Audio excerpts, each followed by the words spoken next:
evening, everybody. Good day, wherever you may be. And thank you very much for joining us today.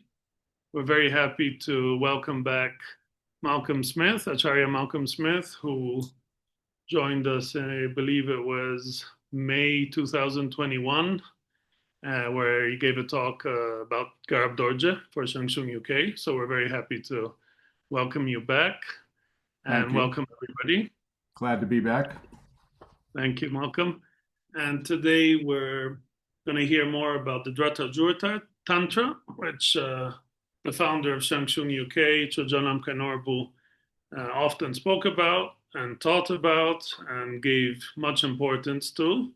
So I also want to congratulate Malcolm for this incredible feat. They're not easy texts. I know it took you several years of hard work, and they're not, yeah, and it's not a walk in the park. So first of all, congratulations on that. And we all look forward to hearing more about it. I won't say much more. I could introduce Malcolm more about his translations, about his teaching, about his studies in Tibetan medicine, but I think you're all familiar with Malcolm's work to some extent. And Malcolm will talk for about an hour, and then we can have some questions at the end. So you're welcome to write them in the chat or just to ask them at the end. So without further ado, thank you, Malcolm, and welcome everybody. Thank you. Glad to be back, Jamyang. You also studied Tibetan medicine a little bit, no? Informally. My PhD was... Didn't you do your thesis on Rasayana? I did, yeah. But not as a physician or anything on that line, yeah.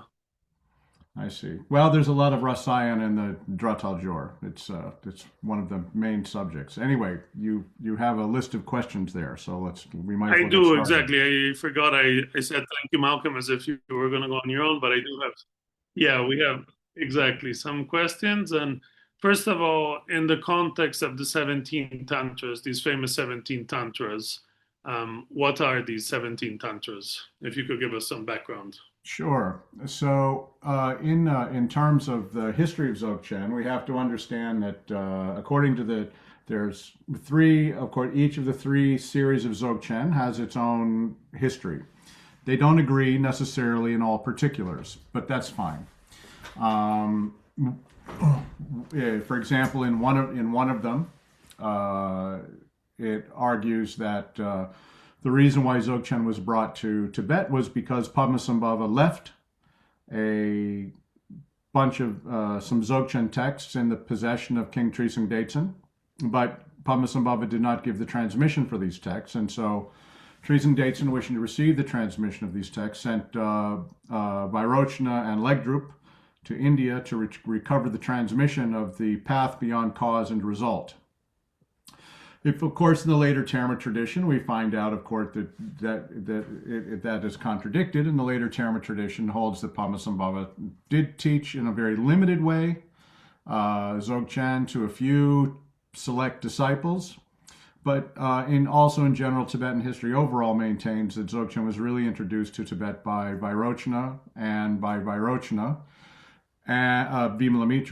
And the thing that's important to understand here is that Vimalamitra, Vairochana, and Padmasambhava were all students of the same teacher, a personage known as Sri Singha, whose origins are sketchy. In the Semde and Longde lineages, there's no mention of where he may have originated, but in the Menakde tradition, it's held that he came from a region probably in the southeast of China, probably in the region of Guangzhou, where there's the oldest Buddhist monastery as a port city.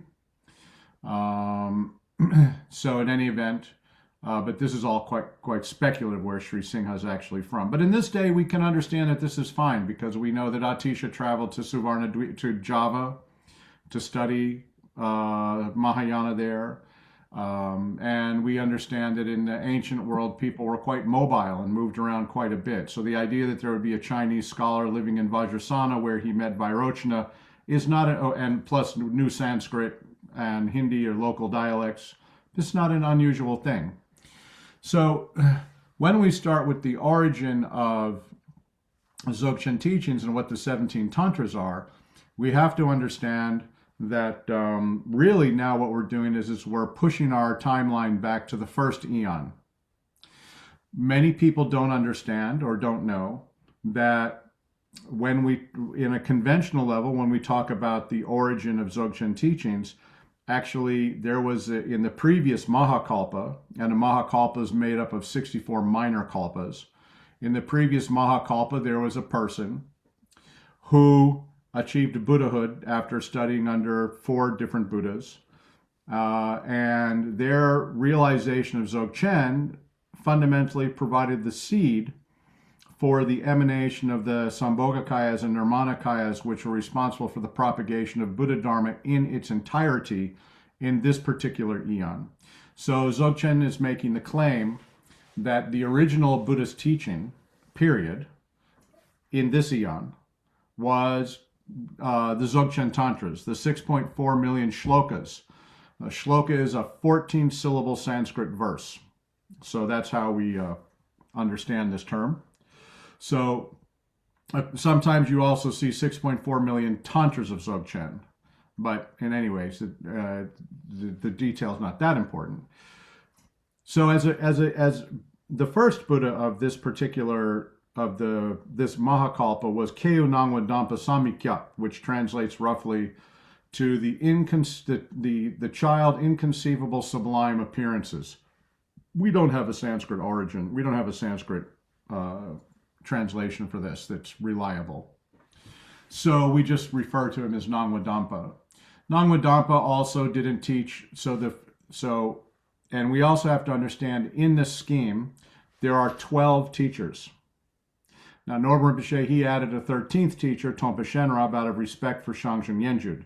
But in the original Menakde tradition, which comes from the Logyu Chenmo, the sort of Great Chronicle, there are 12 Nirmānṇakāya teachers which are responsible for propagating Dzogchen throughout the ages, from the time when lifespans were inconceivable until now, where lifespans are 100 years or less.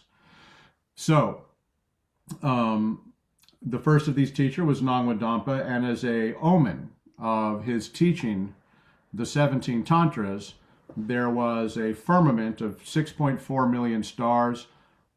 He was in this form realm heaven called Ganden Sekpa.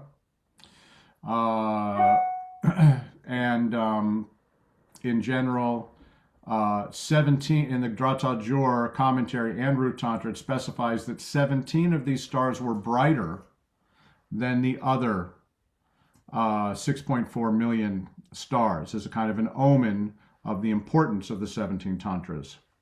Now, one interesting thing we can understand in the 17 Tantras is that a few of the 17 Tantras mention the 17 Tantras and a number of them don't.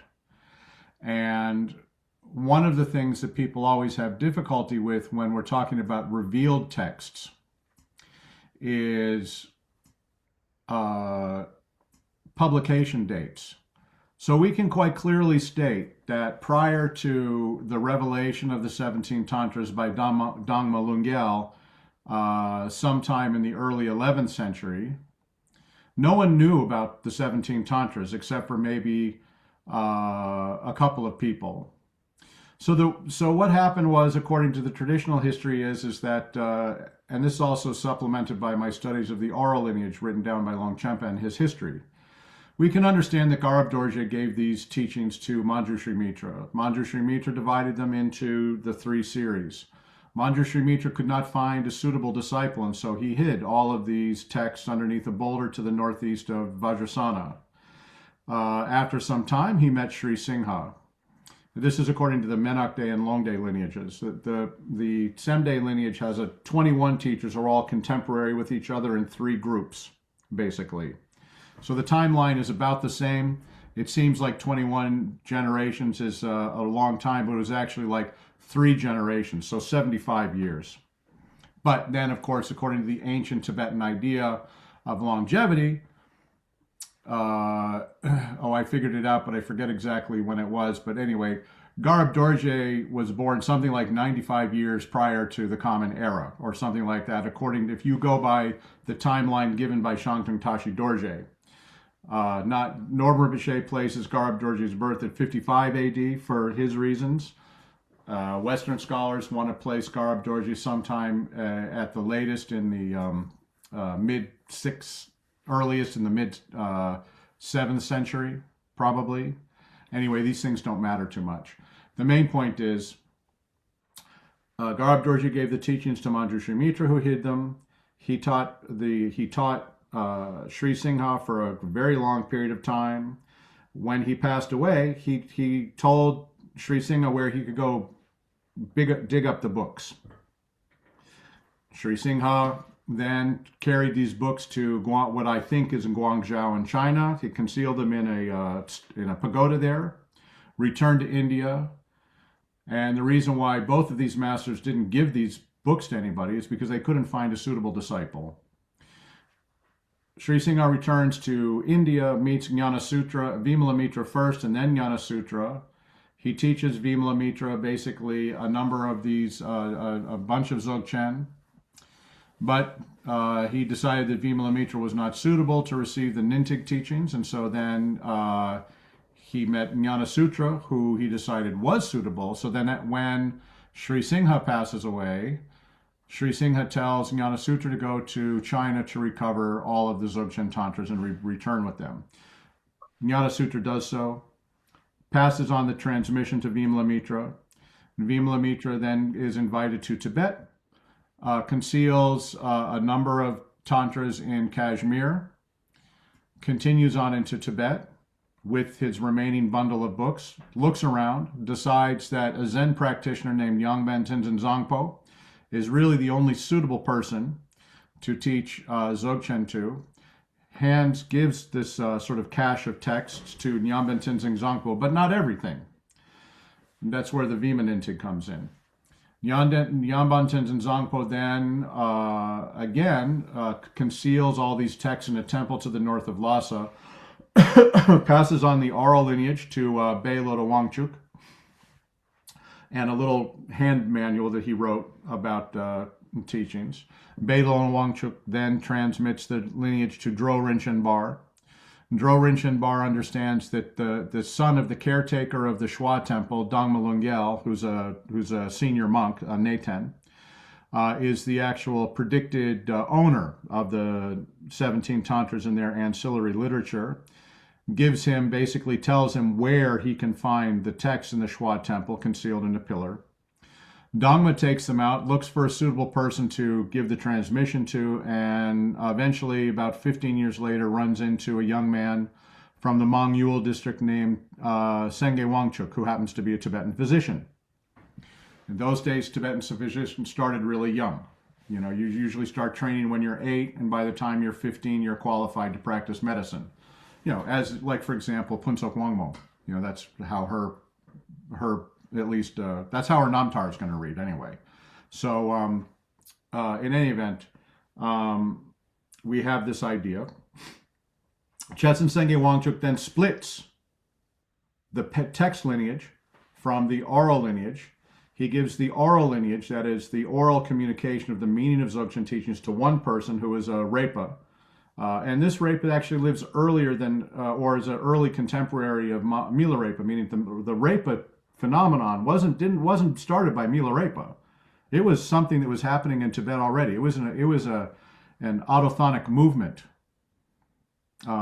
something which kind of just happened spontaneously in Tibet. So this guy named Shongpa Repa, then this lineage goes down to a guy named Nangwa Dorje, who's Kumar Raja's guru. Then the text lineage goes through the standard lineage that we understand, Senge Wangchuk, Chegum Nakpo, Shantung Tashi Dorje, Kepa Nibum, Guru Chobar, etc., down to Kumar Raj, and this reunites again in Longchenpa.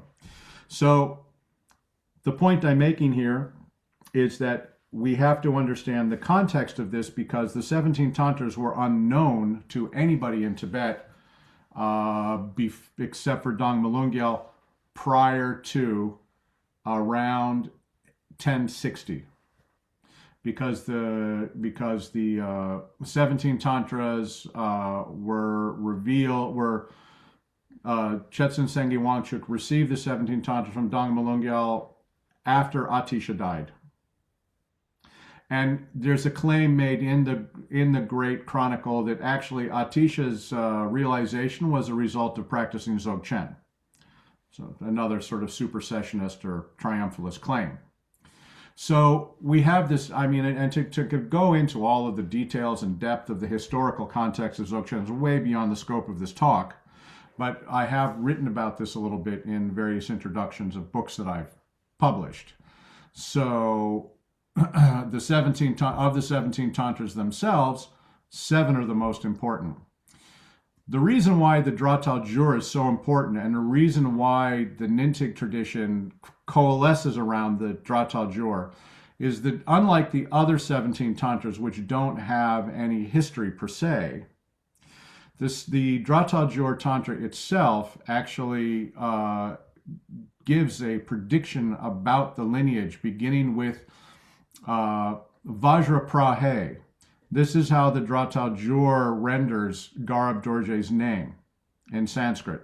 Not Prahe Vajra, not all these other different things, but it's very clear in the thal gyur root tantra that Garab Dorje's name is rendered Vajraprahe. So whether that makes it right or wrong, I don't know, but you see a lot of variations of Garab Dorje's name in various Guru Yoga texts and stuff like that. So I just want to clarify that, at least according to the thal gyur, Garab Dorje's name in Sanskrit is Vajraprahe. So, and then it goes through and it goes down to a number of lineage masters, concluding with what most people believe to be Longchenpa. And then there's a gap. There's a gap from Longchenpa to this Dakini called Srimati or Palgi-Lodo, who will then spread Dzogchen teachings again at the end of basically at the time when human lifespans have been reduced to 10 years, which is where Northern Rinpoche's source for the idea that Dzogchen is going to be the last teaching on this planet comes from. So this is gives you sort of a kind of a very, very broad strokes overview of the history of Dzogchen, but it's because the thal gyur contains this sort of lineage history.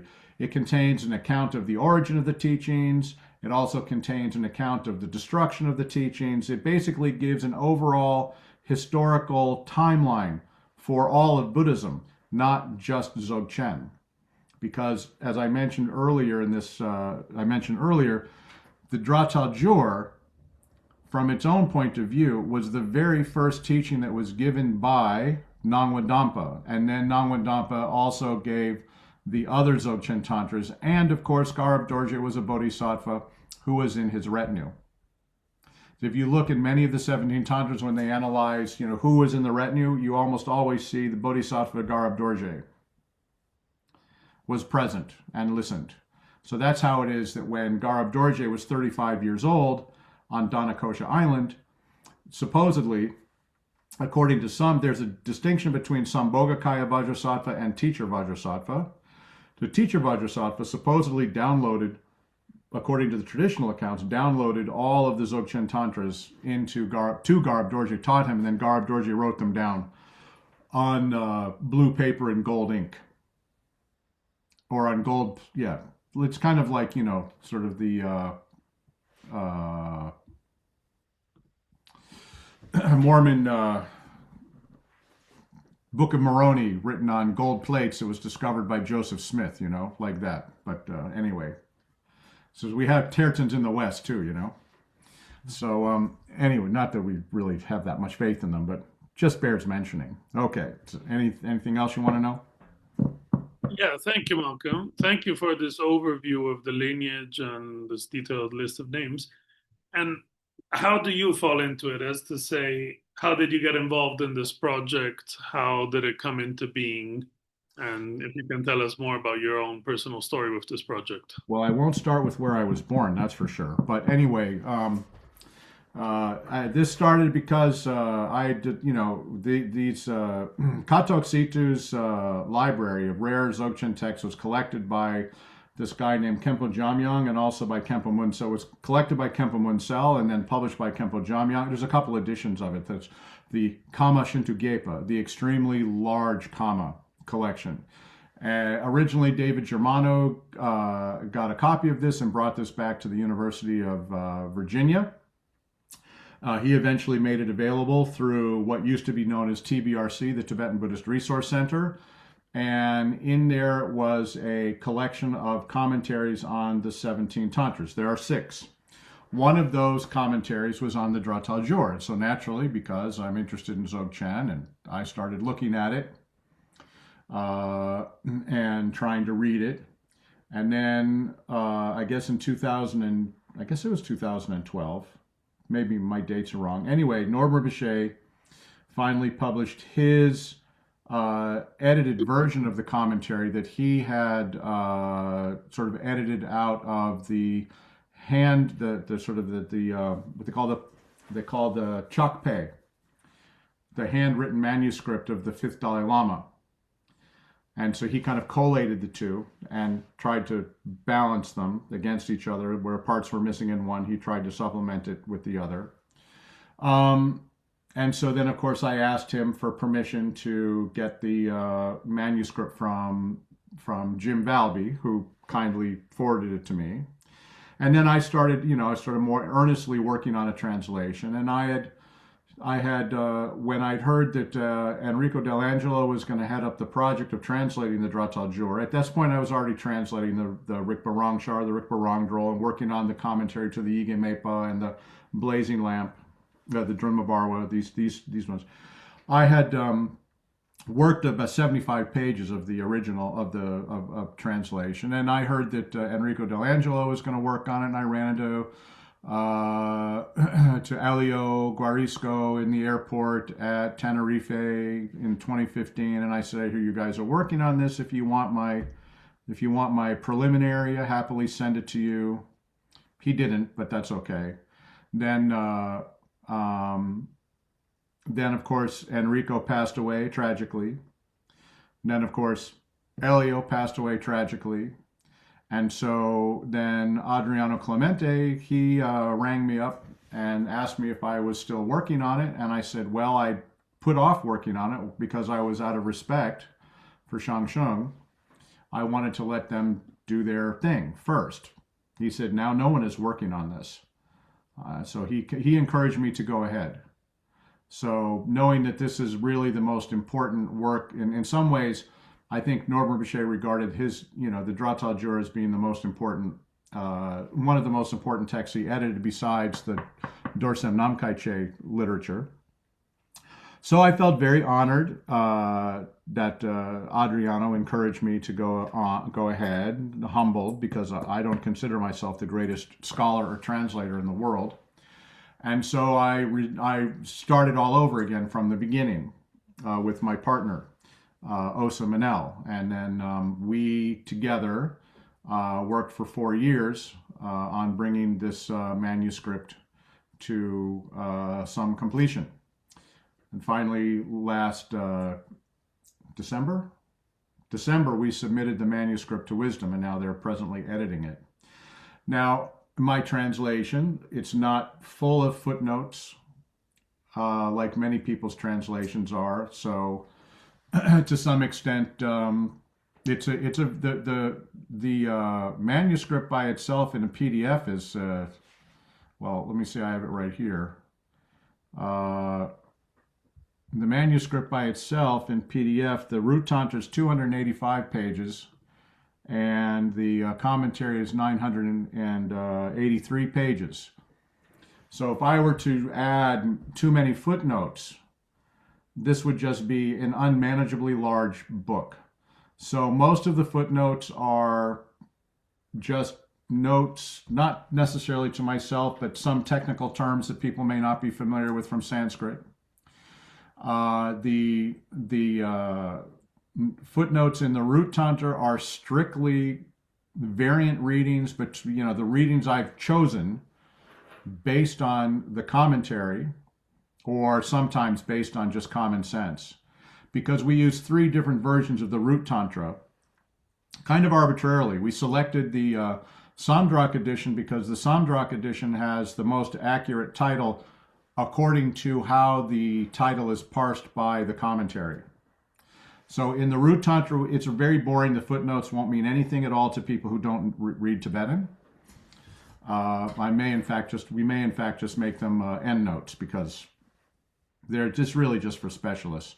And what footnotes we have in the commentaries, there are some footnotes which are, relevant to some things that Longchenpa has to say about some of the passages, because in some cases Longchenpa comments on passages in the root tantra that the commentator of the the person who wrote the commentary just passes over in silence and says, this is very easy to understand.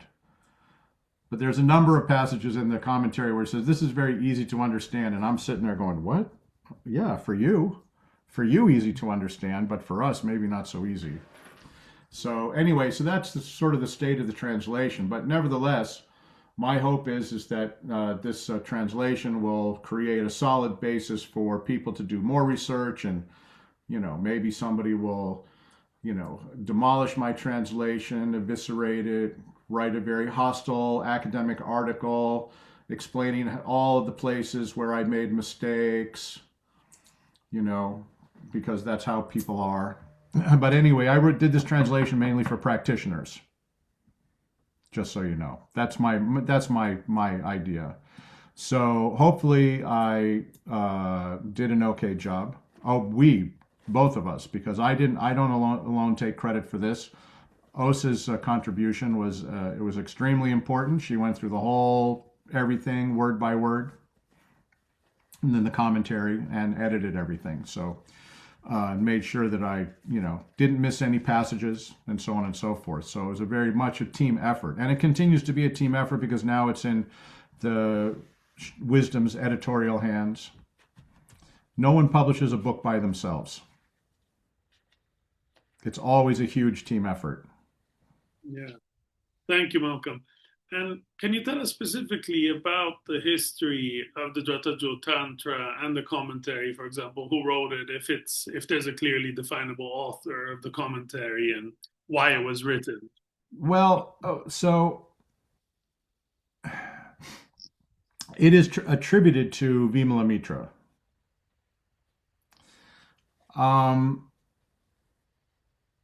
I don't believe that we can accept that attribution at face value for a number of reasons that are internal in the text. For one, there are certain places where the one thing we have to understand is that the Great Commentary makes the claim that every 100 years an emanation of Vimalamitra is going to appear to clarify and restore the original meaning of Dzogchen teachings. Mm. This person was held to be Chetsen Sengye Wangchuk in the 11th century, and was held to be Shangtung Tashi Dorje in the 12th century, was held to be Longchenpa in the 14th century. I don't know who you would say it would be in the 13th century, but someone. But the idea is that every 100 years, Vimalamitra emanates from his mountain fastness at Rio Senga, Wu Taishan in China, and sends out. So like my teacher, Kunzang Dechen Lingpa, was considered to be an emanation of Vimalamitra, but so was Penno Rinpoche, and so on and so forth.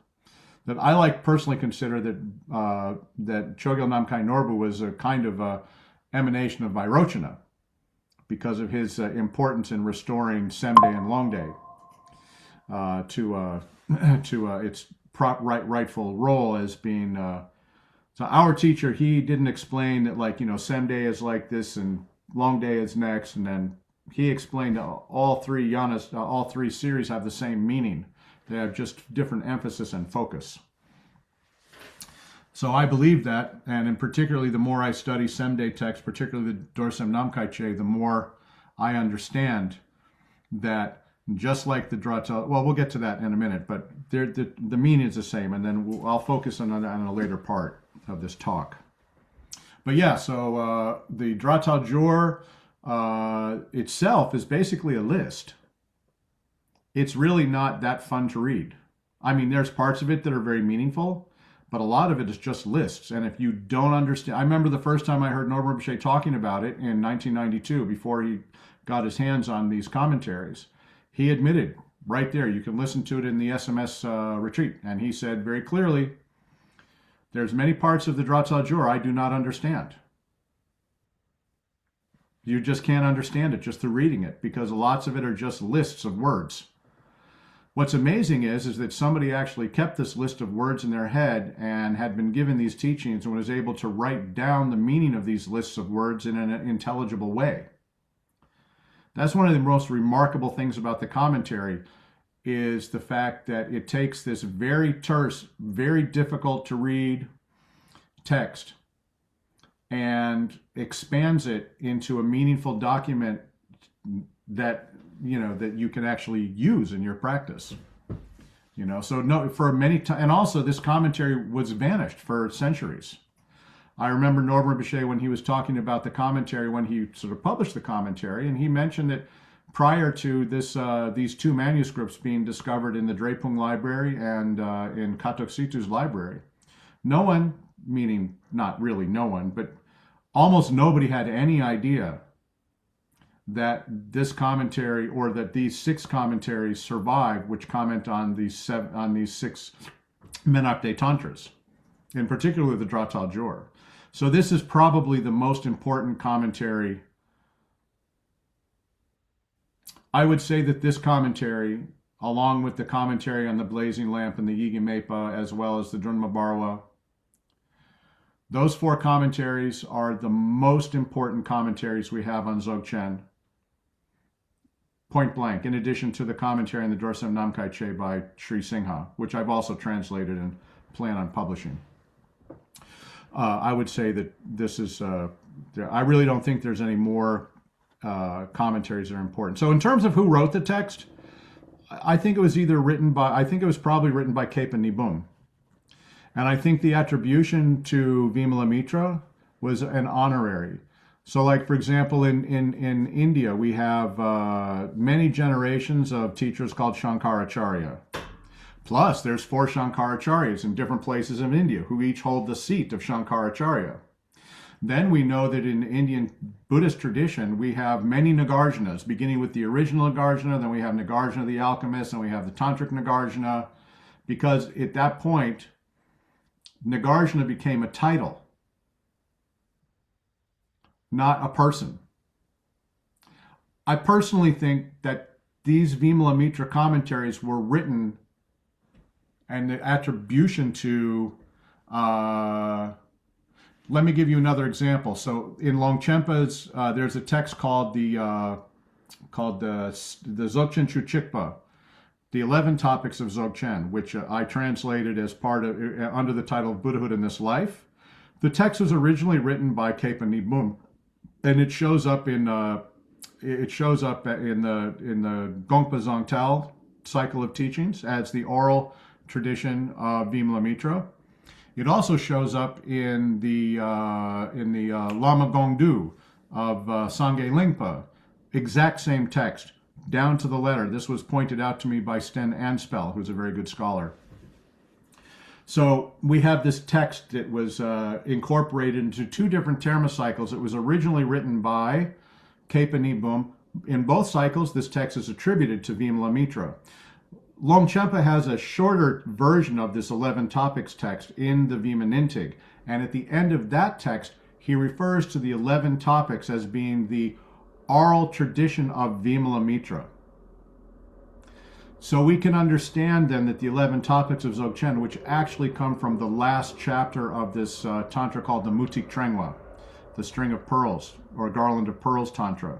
It's the very last chapter. You can read the commentary and the root text in the appendix of the Self-Liberated Vidya Tantra. So we can understand that these 11 topics, this is the oral lineage of Vimalamitra, this way of understanding how to, starting with the basis, and then samsara's enlightenment, and then delusion, and then Buddha nature, and then the Vajra body, and so on and so forth. We can understand that this is how we are supposed to understand the structure of Dzogchen teachings. But in terms of the authorship, I really don't think that we can place the authorship of the text earlier than the middle of the 12th century, because it mentions prasanga madhyamaka. And prasanga madhyamaka was a term invented by Tibetans. And it was a term that was introduced to Tibetans in the earlier part of the 12th century by a guy named Patsapni Madrak, who, with the Indian Pandita Jayananda, translated most of Chandrakirti's important commentaries. Not all, but many of them. Like, for example, the Madhyamaka Avatara, his Prasanapad, etc. Prior to that, there was no controversy in Tibet between Prasanga and so-called Swatantra Madhyamaka. So based on this and some other indications, and also, for example, the text talks about the differences between Sanskrit grammar and Tibetan grammar and these kinds of things. So, there's a number of features of the text itself which point to it being authored by a Tibetan. That's all. And obviously the Tantra had to come first, and if the Tantra was only published, if you will, about 10 years or so after Atisha passed away, then of course there's some people who would argue that because Chetsen Sengye Wangchuk is mentioned by name in the Dratal Gyur, that maybe the Dratal Gyur wasn't written down by Chetsen Sengye Wangchuk, but was written down maybe by Chegum Nakpo, for example. This kind of thing that to Western scholars love to speculate about and write big papers about so they can get PhDs. It's not very important to me. But I do like to talk about these things in terms of publication dates, because we can know that prior to a certain date in history, there was the Dratal Gyur was not in circulation. And we know that the Dratal Gyur mentions all of these other tantras. So we can assume it was written down either at the same time, around the same time, or after. And then again, I mentioned to you earlier in our conversation before that some of the 17 Tantras mention the 17 Tantras as a group, and some of them don't. And so maybe we can conclude from that these other Tantras were included within the 17 Tantras at a later time and may have independently circulated. We just don't know. Honestly, I think the best position for us to take is we just don't know, and we shouldn't speculate. We should just say, this Tantra appeared at this time, boom. That's all we know. That's it. Why speculate? There's no point. All right, next question. You mentioned the Tantra per se is not particularly fun. It's sort of a list. And instead the commentary, which is what makes it more accessible. Could you tell us more of how the commentary is structured, for example? I mean, the commentary is structured based exactly on the root Tantra. So every chapter of the root Tantra opens with a series of questions, which are then answered in order. And then luckily, in some recensions of the root Tantra in the Nyingma Gyudbum, the questions are numbered. So you can figure out where you are in the text. In some, they are not. So there's basically 74 questions in the first chapter, and I forget exactly, 28 questions in the second. So it just follows that structure. And then each of the questions themselves are divided into subtopics. So it can be very complicated, the structure. But it really just follows. So to be honest with you, we're publishing this in 2 volumes. One volume is the root Tantra, and one volume is the commentary. So the reader should have both in front of them, because in the commentary, we only indicate to the reader where the English translation starts by the first line of the passage, but it's all carefully numbered. So a person reads, like, for example, 1.1 in chapter 2. This is the first topic in chapter 2 is the origin of samsara. And where the translation begins, it says, next, teacher Vajradhara. And then the commentary says, the 9 lines immediately following that request can be understood in the text. So sometimes it says, you can understand, this is very easy. The point is, the reader, if they want to read the root Tantra, they need to have both texts open in front of them. That's why we're publishing them as 2 texts. A lot of the commentary, they can just read the commentary. They don't need to refer to the root Tantra. but they will want to. A lot of the root tantra, if they try to read the root tantra without the commentary, it won't make any sense to them, because they're literally, some of these things are just lists, and without, like the Rasayana and so on and so forth. Or like, for example, the sadhanas. There's in the root tantra, it mentions a sadhana of Vajrayogini.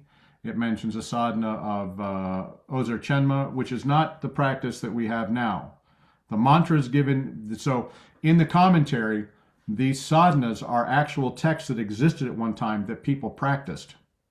These sadhanas no longer exist anymore. They've been lost to history. But we have their titles and we have their mantras and we have the way of explaining them, and they're just classic Mahayoga sadhanas, dissolve into emptiness, Yam Ram Ram Bam, Kem, Sumeru, celestial mansion, deity creation, praises, offerings, whole 9 yards. So that's another part of the Dhara Gyur. If you want me to talk about the structure, then we should talk about that. So the structure of the Dhara Gyur is, the first chapter is 443 pages long in Norbert Bichet's edit, and about 553 pages in a double-spaced PDF, for the editor. It concerns miscellaneous topics. Like, it covers it's basically, when we look at the oral instruction of Vimalamitra, there's 3 different types of practitioners. Those who are interested in elaboration, those who prefer something less elaborate, and those who prefer something which is very unelaborate. So people who really like explanations of, the nidana, like the time, the place, the teacher, the teaching, the retinue, and the time. All of that is explained. In fact, in the very beginning of the Dhara Gyur, where it discusses all of this, the title of the Tantra, there's a beautiful resume of the complete path of Dzogchen. Somebody who is a person of best capacity can just read the first 50 pages. They don't need to read the rest of the book, because everything is explained right there, completely. It's probably now which is what people are going to do. Is, I don't have to read the rest of the book. I'm a person of superior capacity. I just need this part. But then, there's like yoga of sleep, yoga of dreams, yoga of not wearing clothes, and all of this stuff that we see, for example, that Norbert Bichet covers in his Tekshod book. That's also covered in the Sikten Zud. You have to understand that this literature is very repetitive. All these masters keep on writing the same books over and over and over and over again. But it's all based on this Dhara Gyur commentary in Menakde. So we have Rasayana, we have several different kinds of Rasayana. I wasn't too certain about some of the herbs that were identified by Punsok and Elio. So I have footnotes which point to the herbs that they think they are, but I myself was not satisfied that they were actually the herbs. And we have to be a little careful with herbs, because if the wrong herb, let me give you an example. Chitrika is commonly identified by Tibetan doctors as being chili pepper. The problem is that when Yutok Gumpo wrote the Gyushi, there was no such thing as chili pepper in Tibet. It didn't exist in Tibet. Chili peppers only entered Asia from the Portuguese in the 15th century. So therefore, Chitrika, or Citrica as the Tibetans like to pronounce it, Chitrika was actually an herb from South India called Zeylanica plumbago. So we have to be careful about herbal identifications in Tibetan texts. We can't just assume that we know. So if it's very clear, then I didn't sort of erase their idea of what these herbs were. I just said, I'm not certain about this. I couldn't verify this identification. And not because I disrespect them, I just couldn't find it myself. And they didn't offer an actual source for their identification. So I couldn't agree. I don't disagree, I just couldn't say I agree. This kind of issue comes up when you were translating texts. Then, so we have these sadhanas, we have all of these different kinds of yogas, then we have the most interesting part. There's 2 things we should discuss. One is, everybody thinks that the Sound Tantra, the Dhara Gyur, has to do something with sound, and it does. But here, draw really, in this case, doesn't mean so much sound, although there are places in the Sound Tantra where it does mean sound. In this case, draw really refers to phonemes that you chant for months on end so that you can purify your 5 aggregates and purify the afflictions associated with the 5 aggregates. So I pulled some of this out. So we have, like, for example, we have this transmissions of sound. 5 transmissions of sound. Brahma, Vishnu, Kalavinka, elements, and the voice of the teacher. These are the 5 transmissions of sound. So these refer to different lokas. So we have this idea of Brahma Loka, which is like a place in the form realm, right? And then Vishnu Loka, like, where is that? What is this? Kalavinka, this is a word for cuckoo, actually. It's the Sanskrit name for cuckoo. And then we have the elements. We have the voice of the teacher. So then there's tones. 5 tones exist for Brahma, 13 for Vishnu, 360 for Kalavinka, 8 for the sounds of the elements. Why 8? Because the 4 elements, the space is genderless. But the 4 elements, earth, water, fire, and air, each have a male and female aspect. So therefore there's 8. And then there's 1 tone for the speech of the teacher. So then it goes through, and this section is how many pages? This section goes from page 83 of my translation to page 115. So this goes on and on and on and on and on. So like, to give you an example, if you're and we don't have a real instruction for this, so nobody can really practice this. So first you have to do a lot of nundro, which means basically giving away all of your possessions to your guru. That's what perfecting accumulations means here.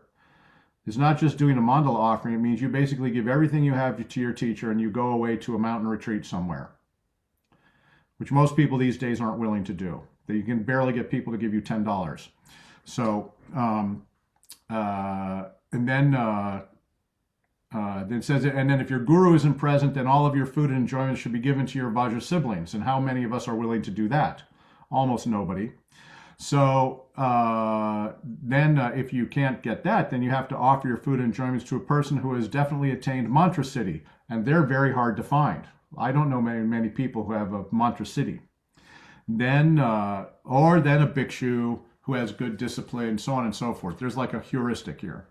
So then the first abode is matter. And so therefore, the yogi here, in order to overcome the abode of matter, the limit of matters is particles. So after you massage your body, then you have to recite the Tibetan. Here it says in Tibetan, dul, which means particle.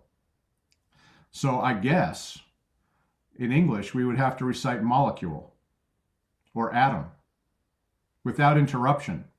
And then it says, because of this, sometimes the thought arises, this is pointless. And after some time, the thought arises, what is the purpose of doing this? Following that, sometimes one wants to laugh, one wants to cry, and sometimes the desire to emit a huge shout occurs. One should not avoid whichever of these occur. You should just basically just sit there with your frustration while you say, atom, atom, atom, atom, quark, quark, quark, quark, quark, quark, quark, boson, boson, boson, boson, boson, boson, boson, boson, right? The smallest particle you can imagine. Higgs boson, Higgs boson, Higgs boson. And occasionally one will hear the sound of water. And at this time, a very vivid and clear experience of the mind is produced. And then after 1 month, right, you're doing this for a month. Can you imagine you're sitting in a retreat and all you're doing is just reciting quark, quark, quark, quark, quark, quark, quark, quark. The Tibetan equivalent, dual, dual, dual, dual, dual, dual, dual. This is a sound. This is a draw. This is what the draw in Dhratal Gyur refers to, you know, in this part. And then depending upon,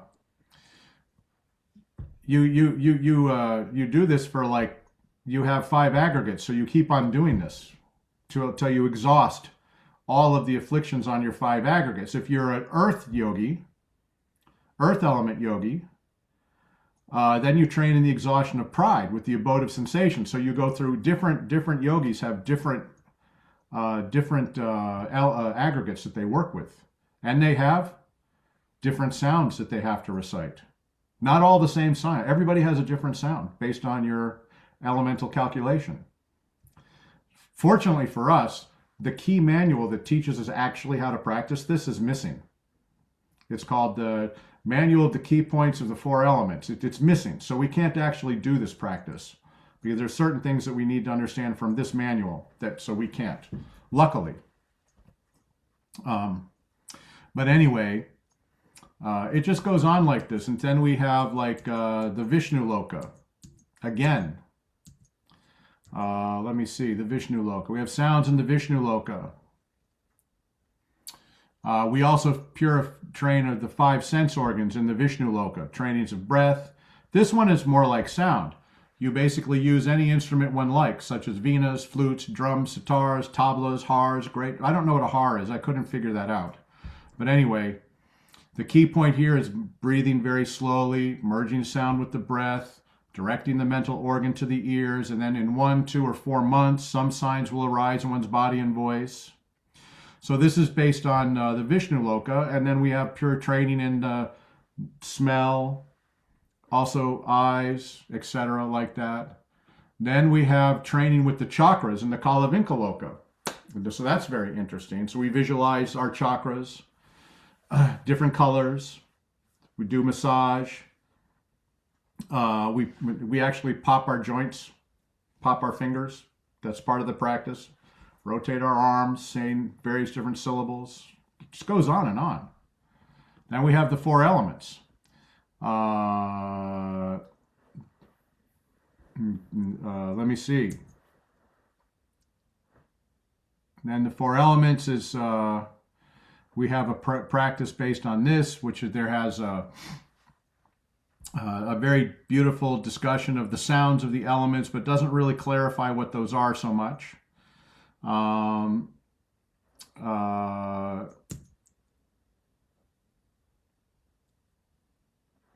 But it says here, if you focus on these speech and symbols of the 6 classes, then you will definitely enjoy the 6 clairvoyances, etc.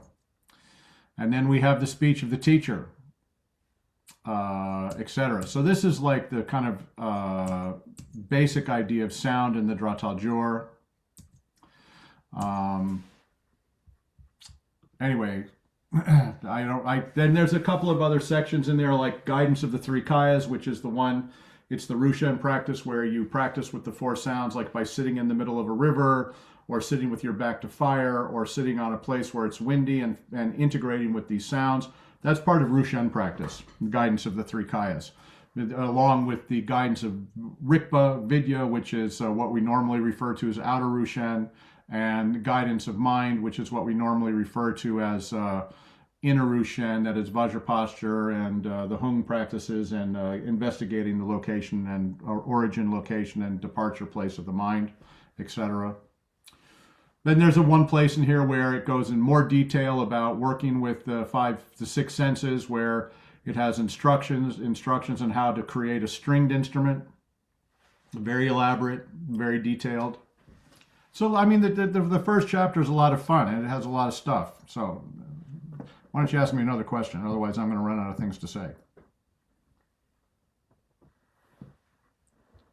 Hi. Sorry, my internet had actually closed for a minute or two. So I missed what you said for the last couple of minutes. I redirected. In any case, I just went into all the different sounds, and then I saw you blink out, so I continued. So okay, yeah, I heard the tail end of it about the instruments. I would like to ask you, but I think it's an impossible question, what the common theme would be throughout the actual root. That's a very easy question to answer. Really? Okay. Oh, very easy. The main point of the Dhratal Gyur Tantra, indeed, the main point of all Dzogchen teachings, is the direct perception of Dharmata. And everything in the Dhratal Gyur Tantra is oriented towards helping people have this experience and then developing this experience. All Dzogchen teachings, this is their main point. Would you also say that that is why it is considered the root tantra, the Sound Tantra. No, no, it's considered the root tantra because it's the one that it's, as I said, it's the one that gives us the historical narrative of Dzogchen teachings. It's the one that cites the 17 tantras themselves as being the most important Dzogchen tantras there are. It's the one that gives the sort of most systematic overview. Like if you look at the Rikpa, for example, the Rikpa, I think, in my personal opinion, of the ones that I've translated so far, I find the Rikpa to be the most aesthetically pleasing and most beautiful because of its use of allegory. I mean, the first part of the Rikpa is very systematic in that it goes through foundations. You know, it talks about, for example, it talks about the three kayas. It talks about, you know, it starts with conduct. It goes through view, meditation, and result, and then it talks about the each of the three kayas, and then the three kayas all together. Then it talks about the five Buddha families, the five pristine consciousnesses, the five lights, the five elements, the five wisdoms, etc. That's why it's called the foundation chapter. Plus, it also goes into the liberation of sentient beings and talks about the 360 incorrect views, and then the nine yanas, and so on and so forth. And then the next part of it talks about the origin of delusion and so on and so forth. In the second, in the so-called so the first part is the topic of words and meanings, Sikdun. Second one's called the foundation because it talks about the basis of delusion. But the Drātal Gyur is not beautiful like this. You know, it doesn't have these beautiful allegories and these really entertaining riddles. The Drātal Gyur is just pretty much straight up. It has some riddles in the very end. In the very end of the text, it has some riddles in the chapter on the result. So it kind of starts to get there. But in itself, it's just a practice manual, really. And I think the only reason why it's considered the root tantra is because it's the first text that Nangwa Dampa ever taught. But even then, because Dzogchen is always supersessionist of itself, in the Vimanintig, there is a text called the Se Chikpa Gyur, which is the doctrinal tantra, and in there it says that it's the origin of all Dharma teachings because a cinder of the Se Chikpa Gyur survived the 20 empty eons and then implanted itself in this eon, and from that the Dharma grew, which is related to this notion also you find in the Drātal Gyur of there being two types of doctrine. There's the material doctrine, and then there's what they call the so-called reflected doctrine. So the material doctrine is a statue, a book, and a vajra. And as long as these three items are in Jambudvipa, then the doctrine will remain here. And as they leave, different parts of the Buddha Dharma disappear. So, for example, for as long as the statue is here, then the Buddha Sangha will survive. But when that Buddha statue flies away to another world system because of our collective non-virtue, then it's impossible for there to be monks anymore, really, in a serious way. When the book disappears, at this point, then mantra practice is no longer effective. And I'm always kind of like back and forth if this book has maybe disappeared and maybe mantra practice isn't so effective anymore. As long as this vajra is still here, then for that point of view, it makes samadhi valid. But the minute that vajra flies off to another world system, boom, Dharma is gone from here. So this is a kind of an interesting idea.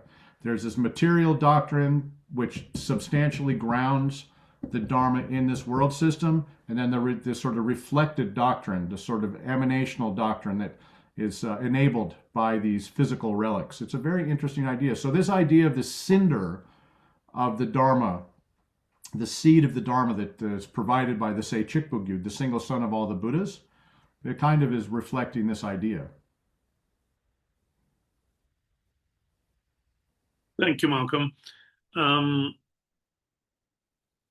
We're 1 hour into the talk, so I wanted to ask you if you think there are other features about the Tantra, the commentary, which you think could be of interest to all of us listening, any particularly while we wait for your book to come out, if there are any particular striking points which you think you would like to share with us. Sure. I mean, so for example, there's this idea of thal gyur. everybody says thal gyur and thinks that this is a title, this is a translation of prasanga. It is and it isn't. So the title of the Tantra is Dra thal gyur. So there's in chapter 1 and chapter 4, there's an explanation of Dra that I kind of went over a little bit. Then question 4 of chapter 1. Question 5 of chapter 1 is on Talwa.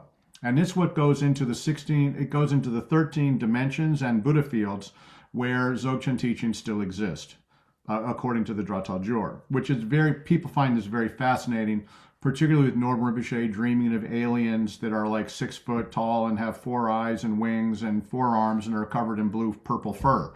So, so people are fascinated by this. But in the second half of that particular reply, there is a discussion so that this particular word thal is divided up into 8 topics. And the first 2 refer to places and dimensions. The second 6 refer to modes of debate, modes of refutation. And so that's where people get the idea of thal gyur from, even though the title of the Tantra very clearly should not be translated that way. But people who are interested in polemics, and in particularly in Dzogchen polemics, because for a while there's been this idea that only the Bunpos have polemics, Dzogchen polemics, and debate. This is false. The Dra thal gyur has a very, very pointed Dzogchen polemics. Semde, the whole Dorsem Namkai Che is one polemical text. The entire text is polemical. The Chanchub Semgon by Manju Sri Mitra is polemical. There's also chapter 69 in the Rikbarangshar, the self-liberated, self-arisen Vidya Tantra, which explicitly rejects non-duality as a position in Dzogchen. We can say things are non-dual experience, but the minute we say, oh, Dzogchen talks about a state of non-duality, then we've completely gone overboard and off the reservation, so to speak. So in any event, that's one point that's interesting. The other thing is that after we get done with chapter 5, which is the chapter 1, which is the chapter of miscellany, then we get into chapter 2, 3, 4, 5, and 6. Chapter 2, 3, 4, 5, and 6, Chapter 2, for example, is called the chapter of key points, and it actually has a detailed presentation of dependent origination, which is based on this so-called Oḍḍiyāna calculation. Then chapter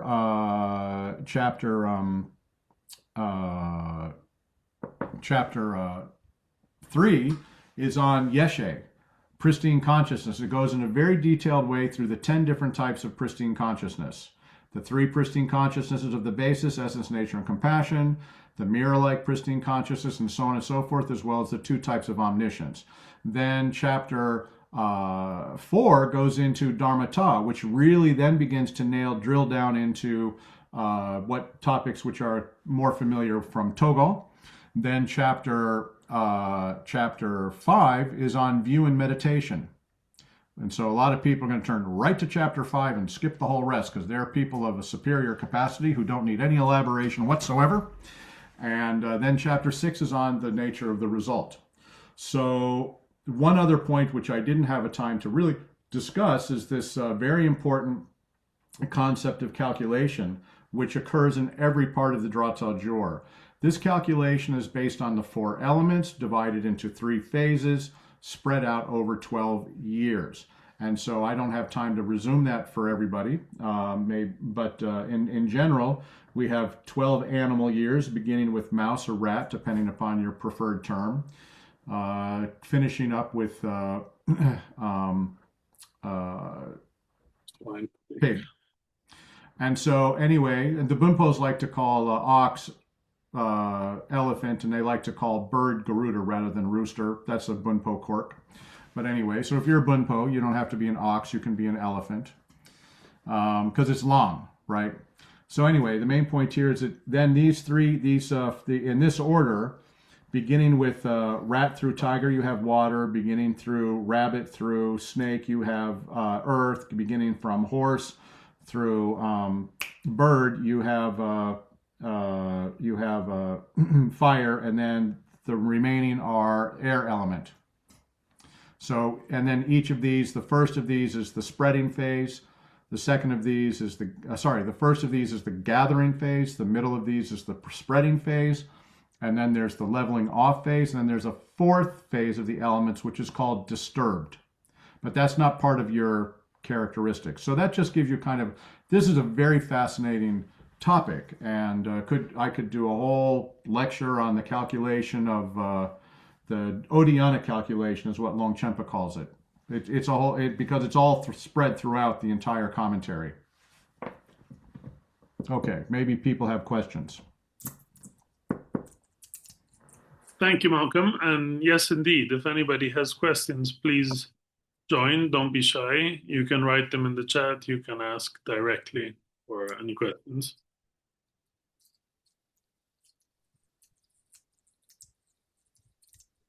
The chat appears to be disabled, or at least on mine it says that.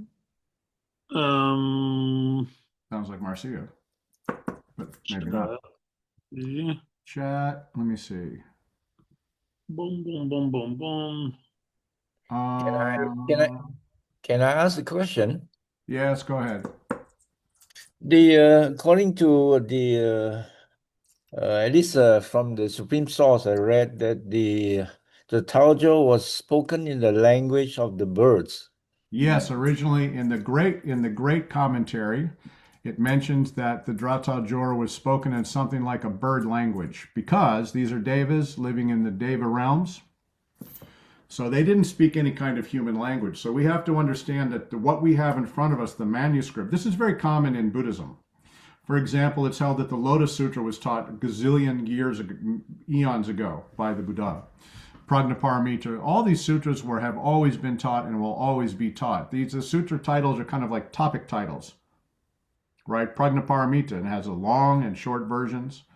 So here, yes, so what we have is the physical manuscript of the Dratha Gyur, although it represents the meaning of what Nangwa Dampa spoke. It couldn't possibly be the actual words that Nangwa Dampa spoke. It's impossible, because Garab Dorje had to write this down in a language with which other human beings would be familiar, and pretty much nobody in first century BCE, as where I place him, spoke the language of Ganden Sekpa, Nangwa Dampa's language.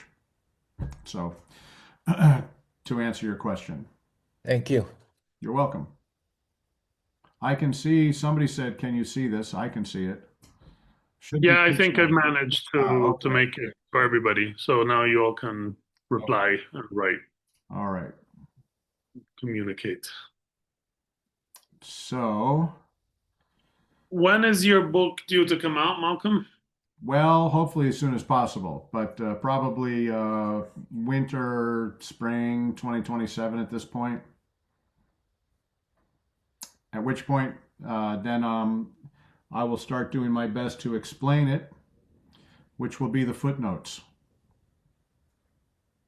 that I didn't put in. And what are you working on in the meantime, if I may ask? What I'm working on in the meantime is a whole bunch of stuff. Right now, I'm translating a sadhana for Lama Mikmar, which is very interesting, on Nairatmya Yogini, which is the consort of He Vajra. It's part of his project. It's fascinating, really, because of course I have deep roots in Sakya, so I never completely gave that up, Sakya teaching. So it's very important for me, just like they were for Norma Rinpoche. And so I'm working on that, and then I'm going to be working on the Namtar of Dokhensa Yeshe Dorje with before at the request of Tulku Dakpa, because that's very important for him and his lineage. Yes, and this as to sort of respect Alec Zenkar Rinpoche. Then we're working on another one of the commentaries of the 17 Tantras, super secret. Not telling you about it because it's secret, but hopefully it'll be out sometime no later than 2028. And Okay, I can tell you what it is. We're working on the commentary of the Nirmānṇakāya Tantra, which recently came to light. So that has a very detailed and interesting explanation of the Song of the Vajra in it. So when I finish that section, which I may translate first, I might be doing a seminar on that. So, but yes, I'll be working on all of this simultaneously because I never sleep. No, it's not true. I sleep a lot, actually. But anyway, any other questions? Malcolm? Yes. Yeah, I've always wondered why were the tantras so guarded, kept so secret from human beings? Could it indicate that it's already leaving our? It's the opposite way, actually. I understand what you're saying, Jennifer, and that does make sense, what you say, in a certain way.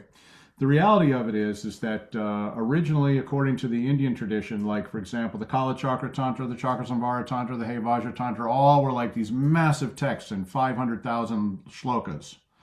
But because these texts were so big, everybody spent all of their time studying them, and no one ever practiced anything. So then what happened is that, they kind of looked around and said, well, people are becoming really expert in the words, but no one's practicing. So we're going to yank these and just leave the essential kernels for practice.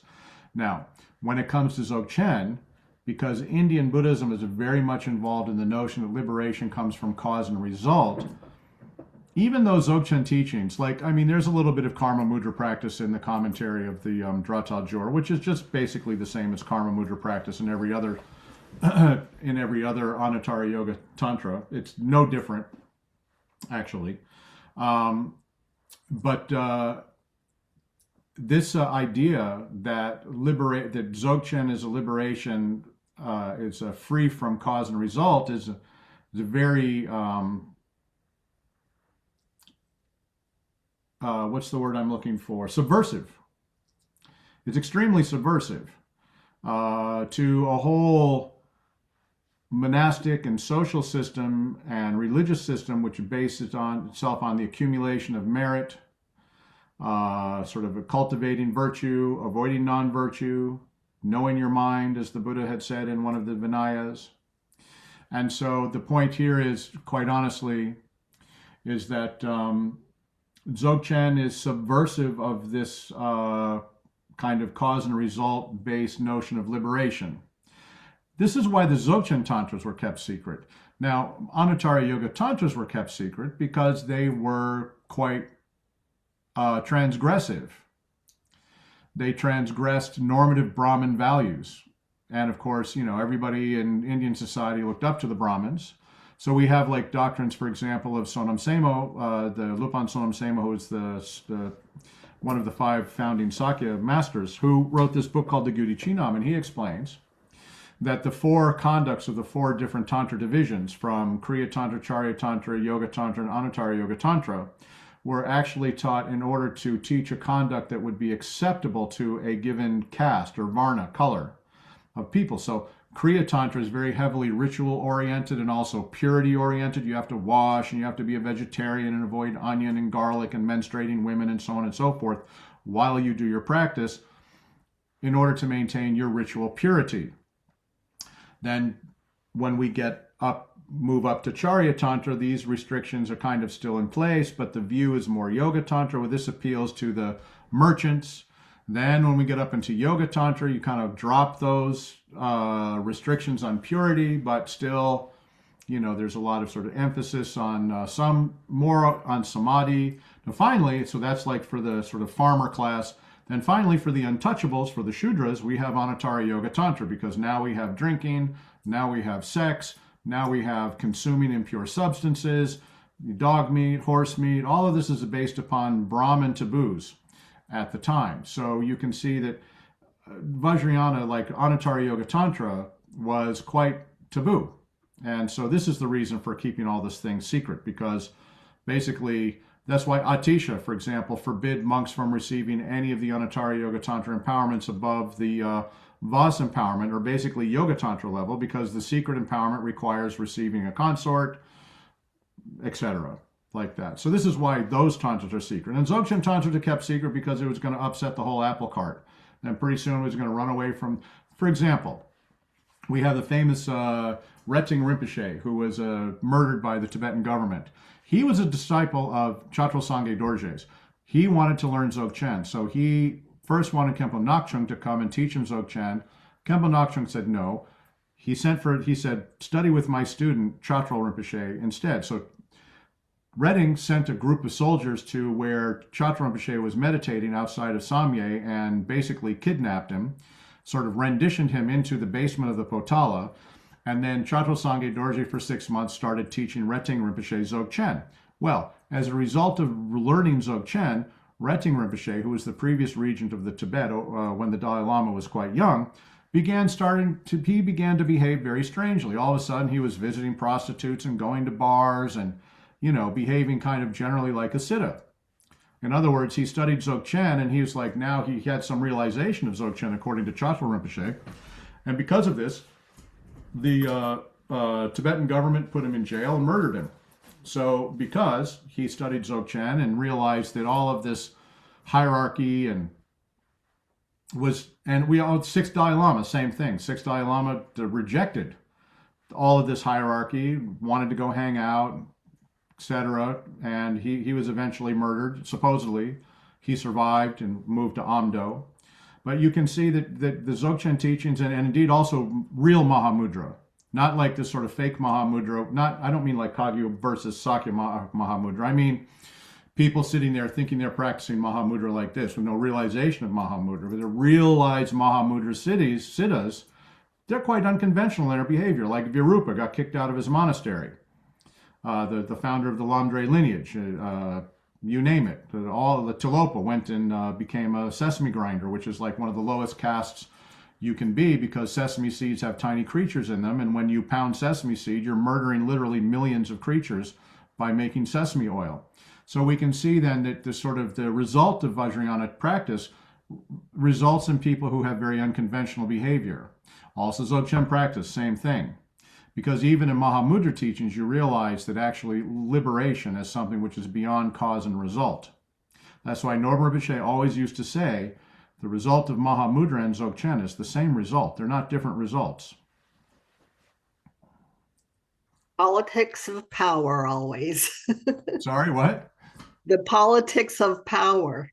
Absolutely, definitely. Yeah, and human beings, I mean, we understand, for example, that now there's no more Buddhism in India, or at least there wasn't for 1,000 years, and we see all these stories of Mahasiddhas fighting with Hindu magicians. We can understand that we lost because Buddhism was kicked out of India. So our siddhas might have been very powerful. They might have won a lot of battles, but we ultimately lost the war. So that's just how it goes. So then we retreated to Tibet, which makes sense, right? Okay. Malcolm, there's a series of questions in the chat. I can read them out to you. Yes. So the first one is, does this text need lung and some kind of wang? Definitely needs an empowerment. You definitely need, okay, so in Dzogchen it's a little different. There's a passage in the Mutik Trengwa Tantra that says those who are beginners, they need to receive all 4 empowerments. Those who have wisdom, however, they basically just need direct introduction. So in order to read this Tantra, it's good if you have received the any Nintig level empowerment.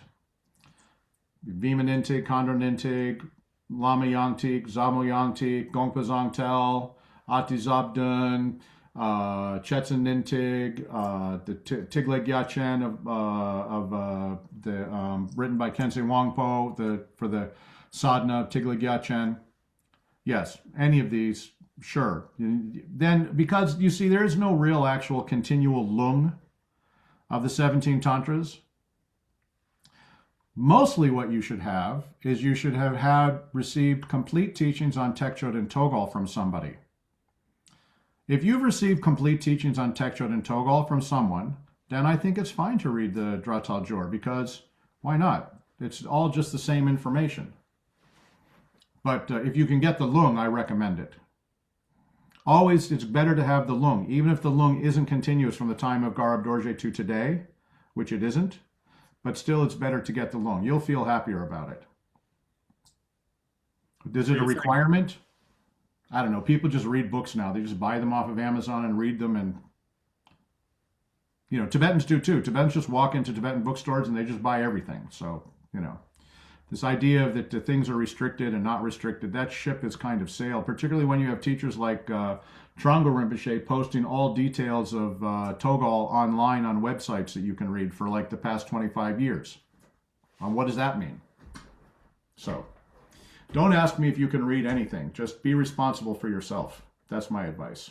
And but specifically, the Self-Arisen Vidya Tantra states that possession of the book alone is permission to read it. But it does state that you should have proper empowerment. So, you know, rules. Power, intellectual property rights, you know, it always plagues us. The next question is, may Malcolm explain if the text expounds on the radiance of sound and what that implies? There's no mention of anything like radiance of sound in the Drātal gyur. Okay. Actually, the fact of the matter is, one of the things that Norma Rinpoche said very interesting, when I first met him in 1992 at the Santi Mahasangha retreat, he was talking about the Drātal gyur. And here, let me just do, I don't remember correctly, but let me just do a quick search.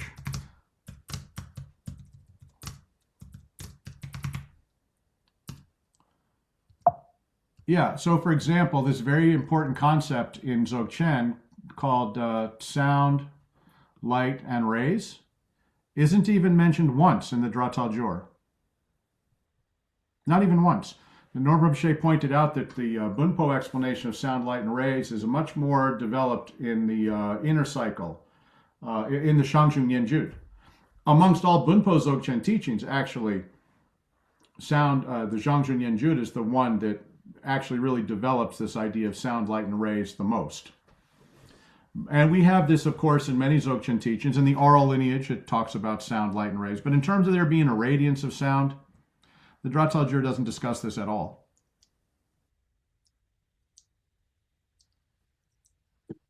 Next question. Can one find in the forthcoming book teaching specifically on Togel? Everything in Nintig is on Togol. I mean, postures and gazes, this kind of thing. I mean, people have to understand that Togol is not a technique. People get very involved in being like, oh, the postures and gazes. So yes, in order to practice Togol, you have to understand the Vajra body. You have to understand the four lamps.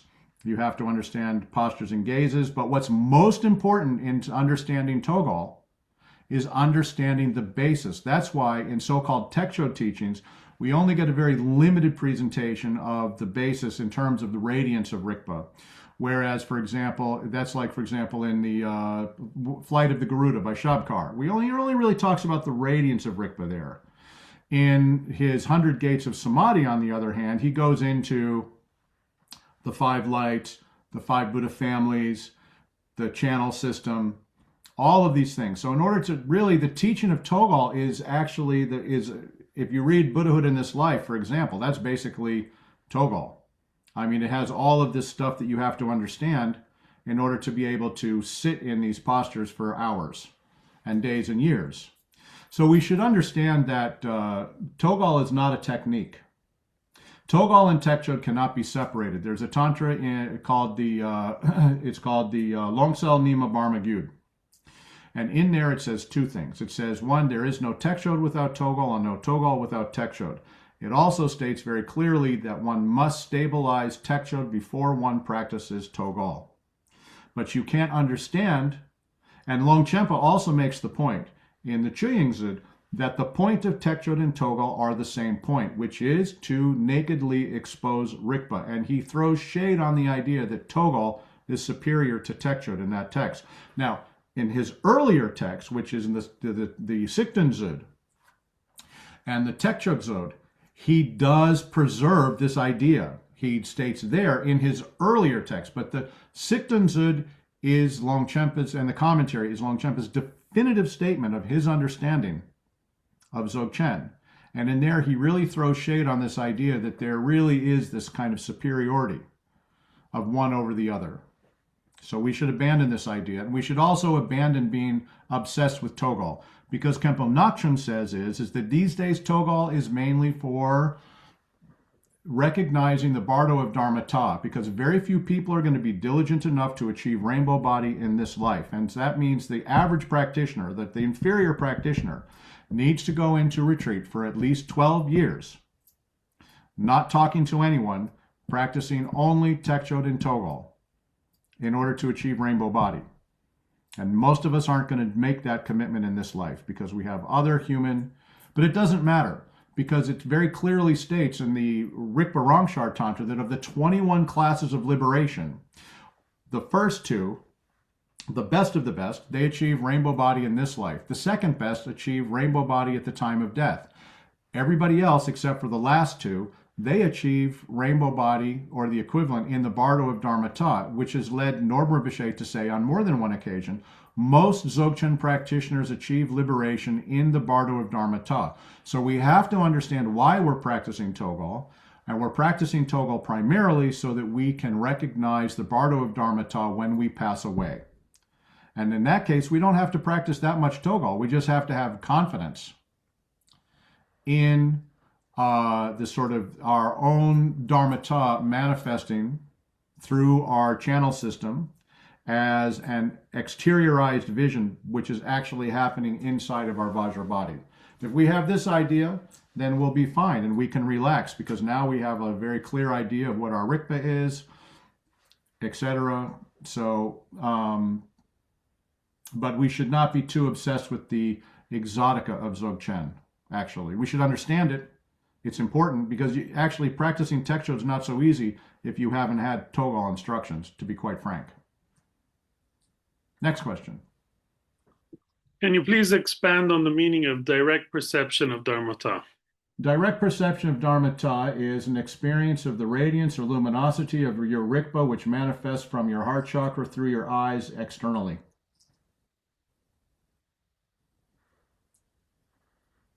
Okay. That's it. Any mention of sounds or secret sound in the Tantra? It only mentions the sound of Dharmata. It mentions three kinds of sound. It mentions the sound, outer sound. It mentions the sound inside your mind. And then its secret sound is the sound of Dharmata, which is basically the sound of suchness, which is what is responsible. This is the sound that is responsible, emptiness, for producing the Buddha's knowledge of the teachings so that they can speak the teachings. That's it. There's no vibration, secret sound. Secret sound just refers to emptiness and the knowledge that is produced from directly realizing emptiness. If you don't have the direct realization of emptiness, then you will never hear secret sound. But if you have the direct realization of emptiness, then for you, everything becomes Dharma, every sound you hear. You spent some time talking about what could not be practiced, as there are no real instructions, such as the Quark mantra. How much of the text would you say presents what may be practiced and has sufficient explanation for practicing? Quite a bit. I mean, mostly what we couldn't practice from the Drata Gyur is some of the stuff connected to the calculation of the elements. Some of it we can practice. Like, for example, there's a lot of stuff involved in the calculation of the elements, which, depending upon your body type, if you're a water body type, for example, that you're born as a rat, an ox, or a tiger, winter right now is the perfect time for you to practice because it's connected to the water element, and so on and so forth. There's a lot of practical medicine in the first chapter, pulse diagnosis, diagnosing illnesses, and so on and so forth. There's some things which I don't think you should practice, like sending your diseases to your enemies based on their elemental calculation, for example, or stealing the wealth of people who, you can steal based on elemental calculation. You can steal the wealth of, people hostile to Buddhism based on that. So I think maybe we don't want to practice these things. However, there is a lot of apotropaic stuff there. However, the chapter 2 through 6 We absolutely can practice all of it, particularly if we received instructions on Tekshot and Togal, and if we understand that the view is Tekshot, right? Understanding the nature of the basis, the three pristine consciousnesses, and we understand the path is Togal, which is related to the five pristine consciousnesses, and so on and so forth. Yeah, there's a lot we can practice based on the Drata Gyur. And if we like doing preliminary practices, we can try. I couldn't say don't.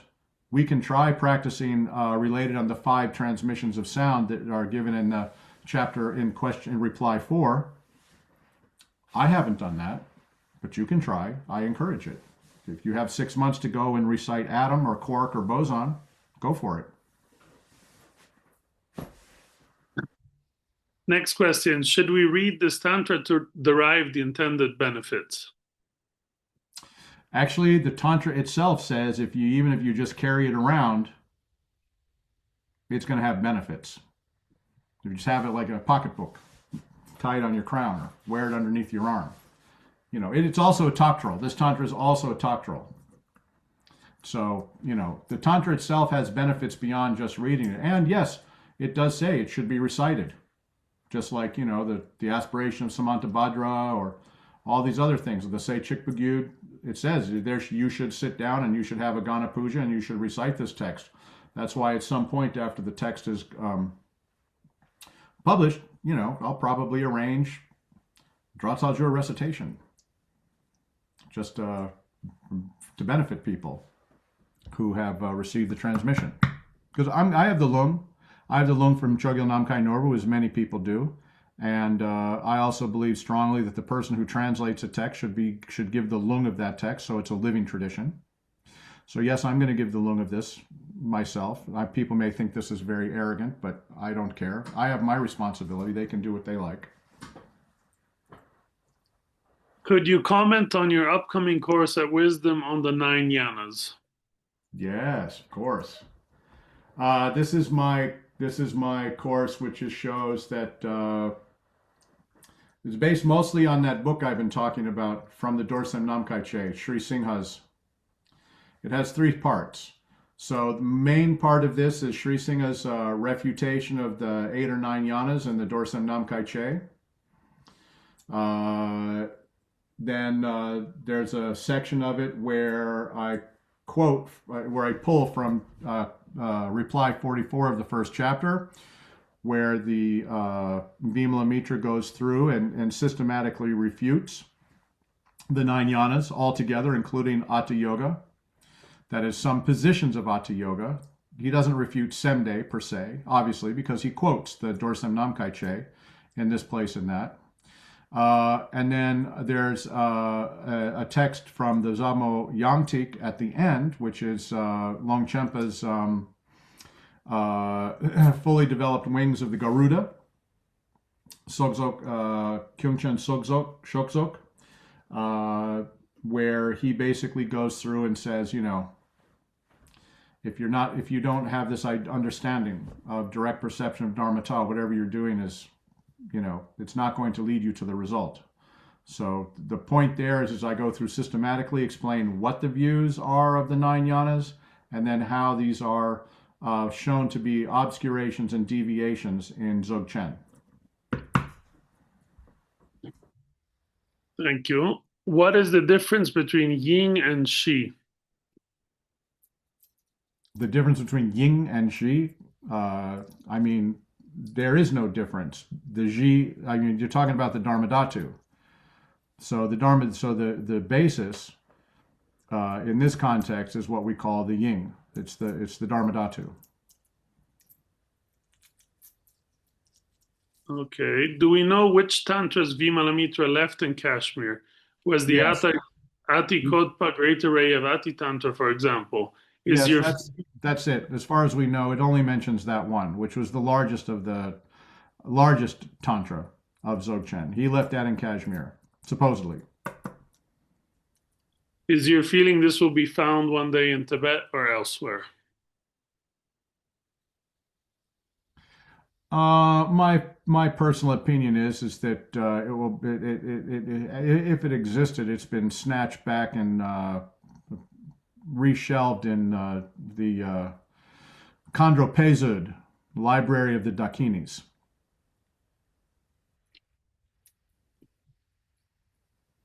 Okay. If you got stuck on a desert island, which Dharma book would you bring and which non-Dharma book would you bring with you?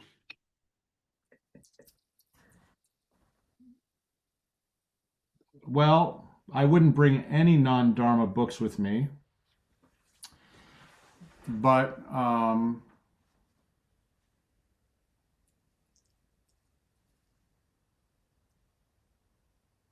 it's a tough question. Yeah. There's so many awesome books, right?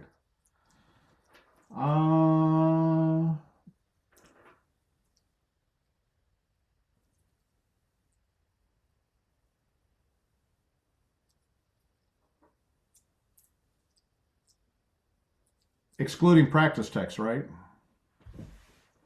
I suppose. Uh-huh. I suppose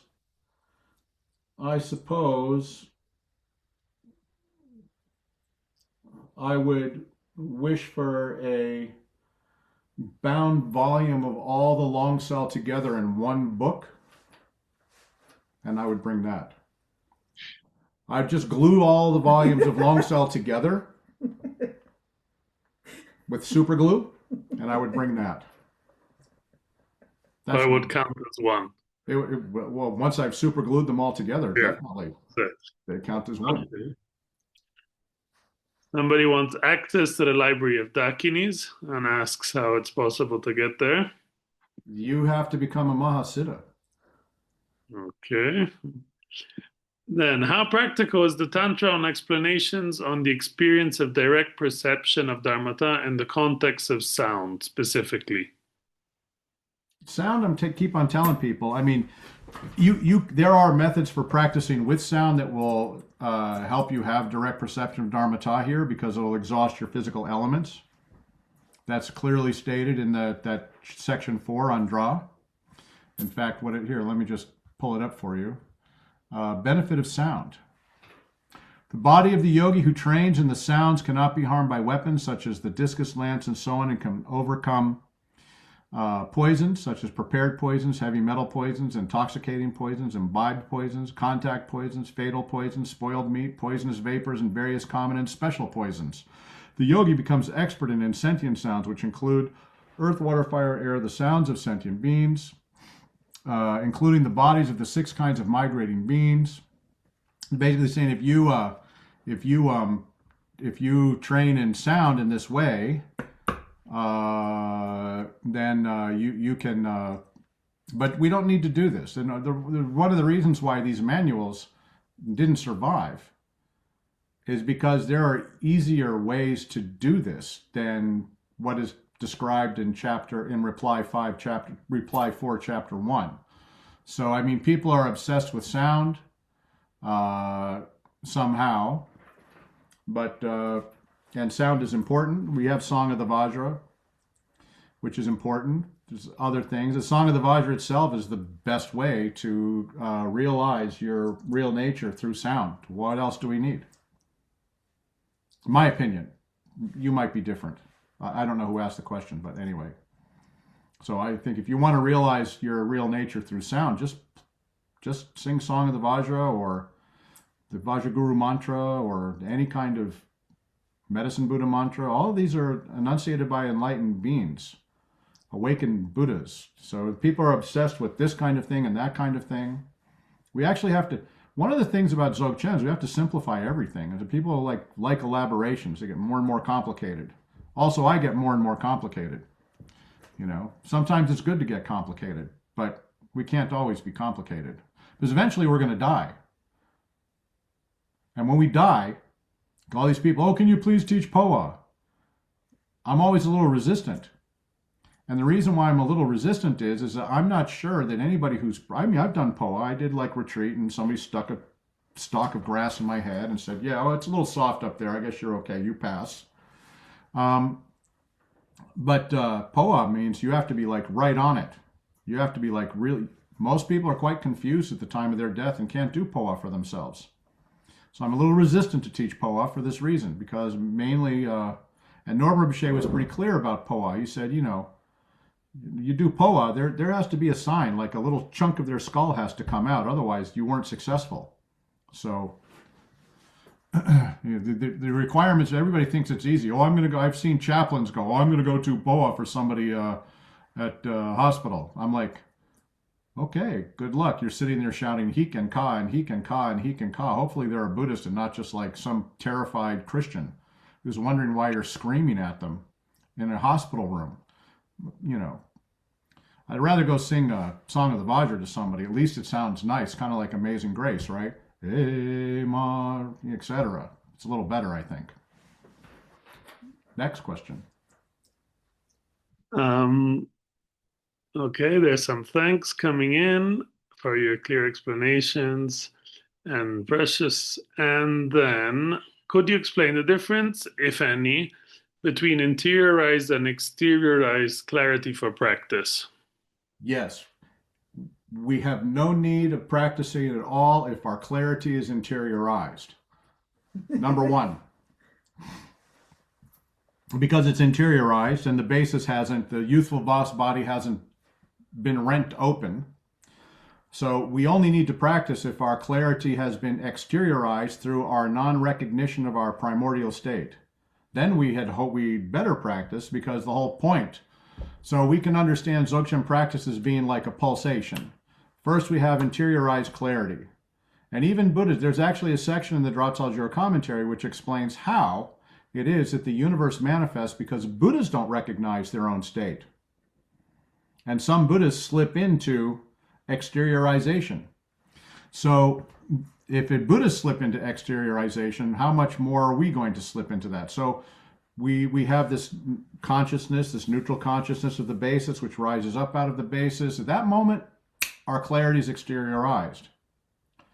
We hope the whole point of Dzogchen is to recognize exteriorized clarity so that we can cause that exteriorized clarity to subside. But does it really subside? See, this is the question people don't ask. Is there really a difference between exteriorized clarity and interiorized clarity? There's actually no difference.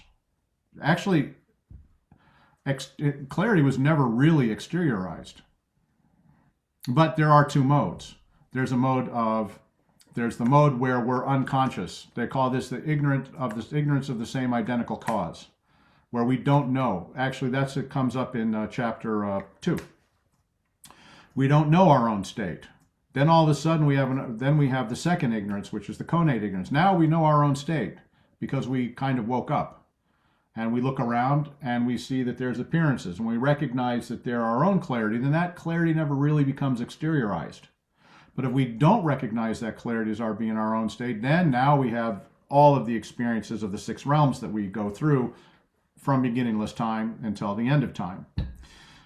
Then we look and we see that this clarity we see that this radiance of our Rigpa is just actually the exteriorized clarity, and then we work with that, and eventually that subsides and it becomes re-interiorized. And then what happens is that in the state of Buddhahood, because Buddhahood is not latent, it's not just this latent neutral state, because we've realized our own nature, that interiorized clarity re-exteriorizes itself to benefit other sentient beings. So we basically go through 4 phases. Interiorized clarity, exteriorized clarity, that's our path. Re-interiorized clarity, that's our result.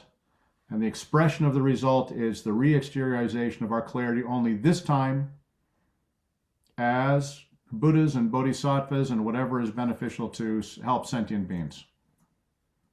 So it's like pulsing. It's like a pulse. 4 pulses. 3 actually. Pulse out, pulse in, pulse out. That explains the whole Dzogchen path right there. But if you don't have the direct perception of Dharmata in the exteriorized clarity, that exteriorized clarity is your Dharmata. So, next question, if there are any. There are a couple more. We do this all day. In these tantras where Hindu gods ask manifestations like Vajradhara, for example, for Dzogchen teachings, can we assume they have some understanding or even realization of Dzogchen because of this? Sorry, I didn't understand the question. Say that again. In those tantras where there are Hindu gods, Hindu deities, and they ask manifestations like Vajradhara, for example, for Dzogchen teachings, can we assume that they, the Hindu gods, have some understanding or realization of Dzogchen? I mean, it's possible for devas to achieve realization based on past teachings they've had as human beings. That's the standard Buddhist line. So, of course, it's possible for Brahma or Vishnu or whoever, Shiva, etc., to go to the Buddha and say, hey, boss, Chakra, for example, Indra, and they have a karmic connection with the Buddhist teachings. So like Indra is Chakra is a protector, for example, of the Prajnaparamita. So there's no problem. I mean, there's also, this is the half of Tibetan Buddhism is about taming Bunpo gods and converting them to Buddhism, because they also, the ones that convert, clearly they have some karmic connection. Or Dharmapalas, for example, the reason why we have Legden Gumpo, nice Mahakala, Legden, right? That means nice, the nice one. Well, that's because Mahakala at one time was a monk, and then he became a corrupt monk, and then he was reborn as the son of Mahadeva, and then there was a war with the Asuras, but because his conduct was so terrible, his parents were so grossed out, he was kind of like the ice of Triash Trimsa heaven, right? So anyway, they said, because the Asuras got upset because the wish-fulfilling tree was growing through the Asura realm, but all of the leaves and the fruit was in the Deva realm. And the Asuras were like, hey, this grows through our land, so, you got to give us a portion of this. And the Devas were like, yeah, no, we don't. Forget it, bro. You don't get anything. And so then what happened is that the Asuras invaded the Deva realm. And then Mahakala and his sister Mahakali, Sri Devi, they manifested, and they were like the generals of this Deva army, and they beat back the Asuras. But their conduct was so terrible, and they murdered so many, that Mahadeva and Umadevi were like horrified at the conduct of their children. So they transformed their children into the shapes of yakshas. And then they became really out of control, both of these two. So finally, Vajradhara got concerned. They had like a emergency meeting of the, sort of United Nations of Buddhas and Bodhisattvas, and so we have to do something about these people. So then they tamed Mahakala and Sri Devi and made them Dharma protectors, but it's only because they had a connection, both of them, previously to Buddhism. So it's the same thing with Devas, same thing with Tibetan gods and demons, same thing with Native American spirits and stuff like that. The world is very small, it's a small planet. So it's impossible that there isn't some interaction that we have with all these non-human beings, in my opinion. But most people think I'm superstitious, because I believe in things that go bump in the night and the day, and in closets, outside. Next question. Could you talk more about rays in the context of sound, light, and rays? Are the rays exteriorized clarity? Yes, definitely. Yeah, that's what the five pristine consciousnesses are. It's the rays. Whereas the light, really, the sound is, so really we can understand it in this way. We understand that sound is connected to Dharmakaya, which is connected to the essence, which is emptiness. We understand that light is connected to the Saṃbhogakāya, which is connected to the nature, which is connected to clarity, which is really talking about, it's really at this point where there's no external manifestation. This is just the intrinsic clarity, the sort of interiorized clarity of the basis. Now we talk about rays. Now at this point, we're talking about the sort of tigle of five colors that you see in the and a tigle when we do Ati Guru Yoga. Now we're talking about the five pristine consciousnesses, which is our path as Dzogchen. Now the five pristine consciousnesses are not different really than the pristine consciousness of the basis. They're the radiance of the pristine consciousness of the basis. There are three pristine consciousnesses of the basis: essence, nature, and compassion, or energy. So the rays are the function of that, but we also have to understand that the tuje, what we call the essence, that's a compassion or energy, is actually our rikpa. And that's why we understand that this compassion is the basis of the manifestation of the Nirmānṇakāyas of Buddhas, but it's the path of the yogi. This is very clearly stated in Dzogchen commentaries. So yes, so rays are the exteriorized clarity, and eventually they're the potentiality of exteriorized clarity, the possibility of that. The very last question. Could you explain, how can you explain that Yeshe arises from Shepa? Is Shepa more primordial than Yeshe? Yes. It states this very clearly in the thal gyur Tantra. It says that all Yeshes are included in Shepa. In other words, consciousness is pristine consciousness, Yeshe. So we have to understand these terms in Sanskrit too. So you have to understand the word for Shepa in Sanskrit is Ñā, which simply means a knower. So Shepa translates the word Ñā. So Yeshe is a translation of Ñān, which just means knowledge. Then we also have Vijñān, which is something like dualistic knowledge, because V means divided. Okay? So you have, and then so Shepa sometimes is also just simply translated as Ñān together, not just Ñā, but Ñān. So basically what the thal gyur says, the thal gyur itself says, now I'm not making this up, the thal gyur commentary and Root Tantra itself states that Yeshe is included within Shepa. It is within the category of consciousness as a general term. And many people reject this. How can Yeshe? Yeshe is beyond consciousness, etc. But that's ridiculous. That doesn't even make any sense. It's completely dualistic to say that Yeshe is one thing and consciousness is something over here. Mind itself in Dzogchen is explained physiologically. So the way mind is explained in the Menakte system is that you breathe air, and there's a tiny little channel between your lungs and your heart center, and there's this, it's like yellow, and it's the size of a wheat stalk, and it kind of pierces in your heart chakra, and then you have your rikpa there. The rikpa is just another name for mind, actually, in some senses, but we have to understand, we have to be careful, because the Dzogchen texts are unsystematic, and they use the word rikpa in many different ways. But in this case, we're understanding that our cognizance is existing in the middle of our heart. It has a kind of a radiance. When that radiance mixes with the karma vayu, which just comes from our breathing, that mixture of karma vayu with the radiance of rikpa is what is responsible for what we call sem. It's real simple. But that consciousness, that shepa, it really says this in the thal gyur commentary. Yeshe is included within shepa. So one of the hardest things that people have in understanding how to distinguish mind and Yeshe is thinking that Yeshe is some transcendental thing which is like not part of their existence. Yeshe is the basis of your existence, and the basis of Yeshe is just your consciousness, which is the conscious part of the basis, which is called shepa, and we say in Tibetan, shepa lungma ten. It's a neutral consciousness, because if it recognizes its own state, then this is Samanta Buddha, but if it doesn't recognize its own state, then we become a sentient being. It couldn't be simpler.